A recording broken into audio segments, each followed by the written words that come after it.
दोस्तों, आप सबों को इन्फोटेक चैनल में फिर से स्वागत है। आज मैं आपको खुद नक्शा बनाने के लिए कागज़ पर मैं बताऊंगा। इसमें एक वीडियो में नहीं हो पाएगी, इसलिए इसको मैं दो वीडियो में किया हूँ। एक वीडियो में आपको इस नक्शा को बनाने के लिए मैं सिर्फ पैमाना निकालें किस प्रकार, इसके बारे में मैं बताऊंगा। कोई भी नक्शा बनाने के लिए एक उसका स्केल निकालना पड़ता है, पैमाना निकालना पड़ता है, वो बहुत ज़रूरी है। इसके बिना वो नक्शा नहीं बन सकती है। तो वो कैसे निकालें उसके बारे में बताऊंगा। मान लीजिए हमारे पास दो प्लॉट है। एक ही प्लॉट है 40 फीट, एक प्लॉट है इधर उसकी चौड़ाई जो है 30 फीट, और एक दूसरा प्लॉट है जिसकी लंबाई है 13 मीटर और चौड़ाई है 5 मीटर। और इतनी छोटी जगह में उसको हमको नक्शा बनाना है। तो उसे हम कैसे बनाएंगे इसके बारे में मैं आज बताऊंगा। वीडियो अच्छे लगे तो लाइक ज़रूर करें, और नए जो व्यूअर्स हैं वो प्लीज़ सब्सक्राइब कर लें। तो इसका हमको पैमाना कैसे निकालना पड़ता है। सबसे पहले इस हमको ये वर्किंग स्पेस को देखना पड़ता है कि कितनी जगह में हमको ये बनाना है। तो यहाँ आप देख रहे हैं 10, 20, 30, 40, 50 और ये 60 मिलीमीटर है इसकी लंबाई जगह की। और चौड़ाई भी है लगभग 5 सेंटीमीटर से कम, यानी कि 50 mm से कम, 45 मिलीमीटर समझ लें। इतनी ही जगह में हमको कौन सा पैमाना बनाएंगे कि वो नक्शा बन जाए। तो हमारा सबसे बड़ी इसमें लंबाई है 40 फीट। 40 फीट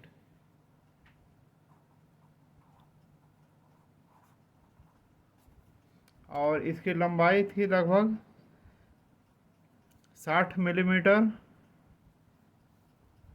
तो हम लोग इसको 50 मिलीमीटर ही मानते हैं, थोड़ी सी कम, क्योंकि बाउंड्री टच ना हो जाए। 50 मिलीमीटर,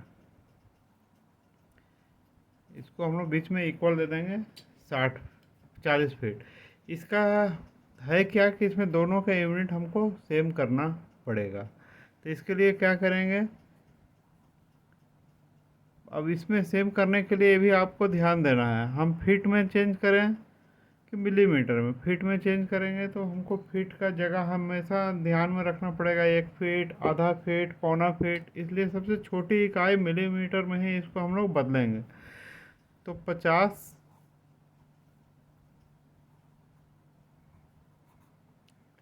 मिलीमीटर, 40 फीट को हमको मिलीमीटर में बदलने के लिए क्या करना पड़ेगा, 40 को गुणा करना पड़ेगा 12 से। यहाँ मैं लिख देता हूँ, क्योंकि 1 फीट बराबर 12 इंच होते हैं और 1 इंच बराबर 25.4 मिलीमीटर होते हैं। ऐसा कुछ यूनिटें हैं जिसे आपको हमेशा याद रखना है। तो इसको हम उसी प्रकार बनाएंगे। 40 गुने 12 कर देते हैं तो एक क्या हो गया, इंच में आ गई। इसको हम इंच को भी 25.4 से गुणा कर देंगे, तो जो भी आएगा वो मिलीमीटर में ही आएगा।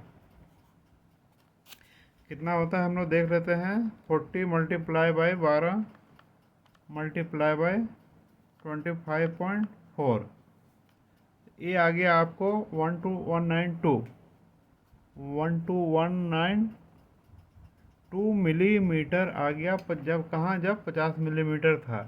तो इसलिए 1 मिलीमीटर में कितना हो गया ज़मीन पर।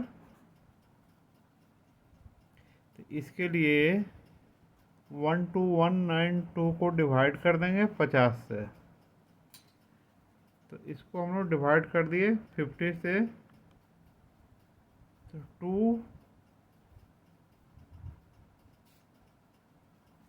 243.84 मिलीमीटर हो गया। अब एक क्या हो गया, 1 मिलीमीटर हम नक्शा पे नापेंगे तो ज़मीन पे वो इंडिकेट करेगा आपका 243.84 मिलीमीटर। तो ये कुछ और लगता है, तो इसको हम लोग क्या करेंगे, राउंड फिगर में कर देंगे, 240 लिख देंगे। यानी कि 1 मिलीमीटर इक्वल टू 240 मिलीमीटर। यानी कि अब ये दोनों सेम बन गया, इसलिए ये जो पैमाना है हमारा बन गया। इसको हम लोग क्या लिखेंगे, 1:240। समझ गए। अब इसके लिए यहाँ देखिए, ये 40 फीट बाई 30 फीट के लिए हमको नक्शा पे कितना मिलीमीटर बाई कितना मिलीमीटर लेना पड़ेगा, इसको निकाल लीजिए। तो हम लोग 40 फीट को मिलीमीटर में निकाले हैं, तो 12192 मिलीमीटर हो गया। अब यहाँ ध्यान दें, 40 फीट बराबर 12192 मिलीमीटर हो गया। हमारा पैमाना कितना है, लिख ही देता हूँ, 12192 मिलीमीटर हो गया। लेकिन हमारा पैमाना कितना है, 1:240। तो इसको आप 240 से भाग देंगे, कितना निकल गया, 50.8। ये क्या आ गया, मिलीमीटर। मतलब हमको जो नक्शा जो कागज़ पे है, जितना वर्किंग स्पेस है जहाँ पे हमको ड्राइंग बनाना है, जितनी जगह में, वहाँ पे हमको इसके लंबाई 50.8 मिलीमीटर इसको खींचना पड़ेगा। तो यहाँ आप खींच लें।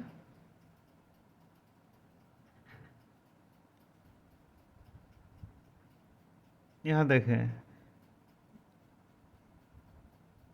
ये हो गया 5 मिलीमीटर, ये 10 मिलीमीटर बराबर 1 सेंटीमीटर, 20 30 40 50.8, मतलब एक से हल्का कम। जितनी छोटी इकाई लेंगे उतनी एक्यूरेसी बनी रहेगी।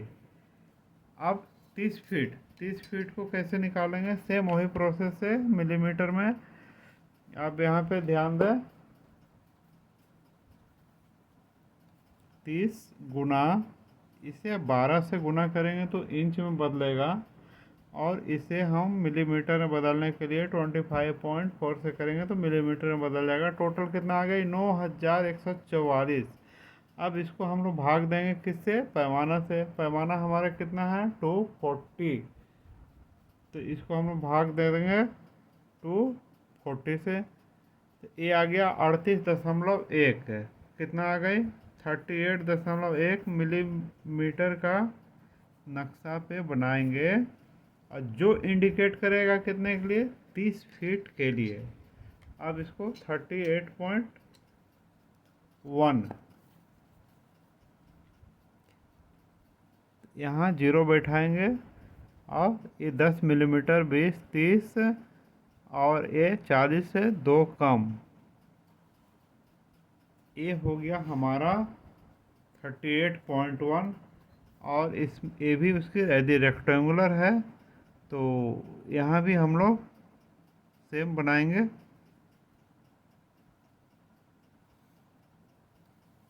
और यहाँ जो पहले का जो पैमाना था 50.8, उसको अच्छा से बनाना पड़ेगा। मतलब ये जो लाइन है वो आपका 50.8 मिलीमीटर का होना चाहिए। तो हम लोग का पैमाना, अब इस फिगर के लिए क्या पैमाना करना पड़ेगा, जो उतनी स्पेस में आ जाए। ठीक है, इसका हम लोग कल बनाएंगे स्केल पे कैसे होगा। तो हमको यहाँ 13 मीटर दिया हुआ है, 13 मीटर। लेकिन हमको ड्राइंग इसमें बनाना है 60 मिलीमीटर तक है। यानी कि जो ड्राइंग था, कितना बाई कितना मीटर है ज़मीन, 13 मीटर उसकी लंबाई है और चौड़ाई 5 मीटर है, तो इसकी हम पैमाना कैसे निकालेंगे? तो इसका हम वर्किंग स्पेस देख लिए 60 मिलीमीटर तक है, थोड़ा सा कम ही लेते हैं क्योंकि बाउंड्री नहीं टच हो जाए, इसलिए इसको भी हम लोग 50 मिलीमीटर ले लेंगे। और ज़मीन पर कितना है? 13 मीटर। 13 मीटर को हम लोग मिलीमीटर, इसमें दोनों का स्केल जो है हमेशा एक ही होना चाहिए, ए मिलीमीटर और ए मीटर में नहीं रहेगा। या तो इसको मीटर में करें तो 1 मिलीमीटर में कितना मिलीमीटर होता है? 1000 मिलीमीटर होते हैं, यानी कि टोटल कितना हो गया? 13,000। अब एक क्या आ गया? मिलीमीटर। और इधर कितना है? 50 मिलीमीटर। इसलिए 1 मिलीमीटर में कितना हो गया? इसको हम लोग भाग देंगे 50 से, तो जो भी है 13,000 मिलीमीटर आ गया था, इसको हम लोग 50 से भाग देंगे तो 260 आ गया। ये राउंड फिगर में ही आ गया। 260 मिलीमीटर कहाँ पे रहेगा? ज़मीन पे रहेगा, और 1 मिलीमीटर नक्शा पे रहेगा। यानी कि इसका स्केल क्या निकल गया है? इसका पैमाना क्या निकल गया?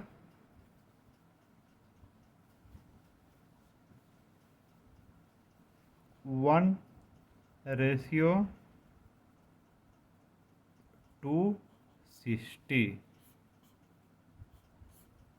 इसका निकला था 1:250, इसका निकल गया 1:260।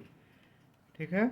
अब इस पैमाने पर हम लोग बनाएंगे तो ये बिल्कुल अच्छी तरह बन जाएगा। इसका नेक्स्ट वीडियो में आप अच्छी तरह बनाना किस प्रकार होता है इसे आप ज़रूर देखें।